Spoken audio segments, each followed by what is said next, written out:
Jembatan yang menghubungkan dua kelurahan di Kecamatan Sukarame, Palembang ambruk akibat dilewati truk tangki pada Selasa.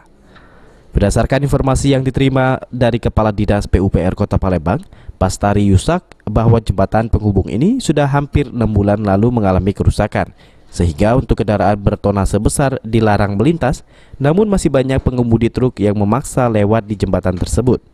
Untuk sementara, Dinas PUPR Kota Palembang akan berkomunikasi dengan Kementerian PU agar dibuatkan jembatan alternatif sementara untuk kendaraan roda 2 melintas.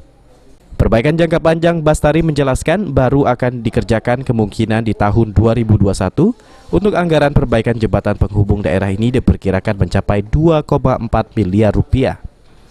Sekarang Pak, terkait dengan ini, memang Pak, beberapa waktu lalu sudah dikasih himbauan ya Pak, kalau memang ini tidak boleh dilalui oleh tonnase.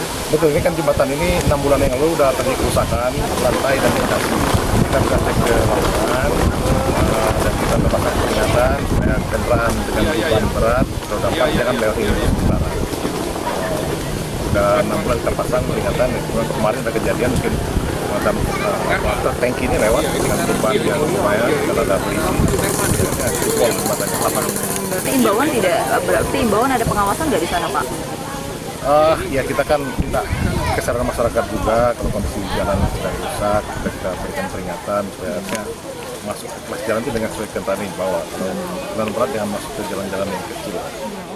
Sementara itu, Wakil Wali Kota Palembang, Fitrianti Agustinda, yang berkesempatan meninjau lokasi tersebut menyampaikan, truk tersebut segera akan diangkat naik untuk menghindari sumbatan air sungai jika dibiarkan terlalu lama. Untuk perbaikan dirinya, dalam hal ini akan berkomunikasi dengan Dinas PUPR terkait mekanisme yang akan dilakukan. Kita lakukan, kita akan bereskan permasalahan ini. Jadi armadanya kita akan angkat, pecahan-pecahannya juga kita angkat supaya aliran airnya tidak tersumbat, dan di tahun berikutnya akan secara khusus kita anggarkan untuk segera dibangunkan jembatan baru sehingga warga masyarakat nanti tidak kesulitan lagi untuk mengakses ya, untuk dalam arti perjalanan di dua lokasi ini tidak menjadi hambatan. Dan untuk sementara ada jembatan sementara yang kita bangun tapi hanya untuk roda 2 saja. Nah, harapan kami. Ade Sunandar, PAL TV.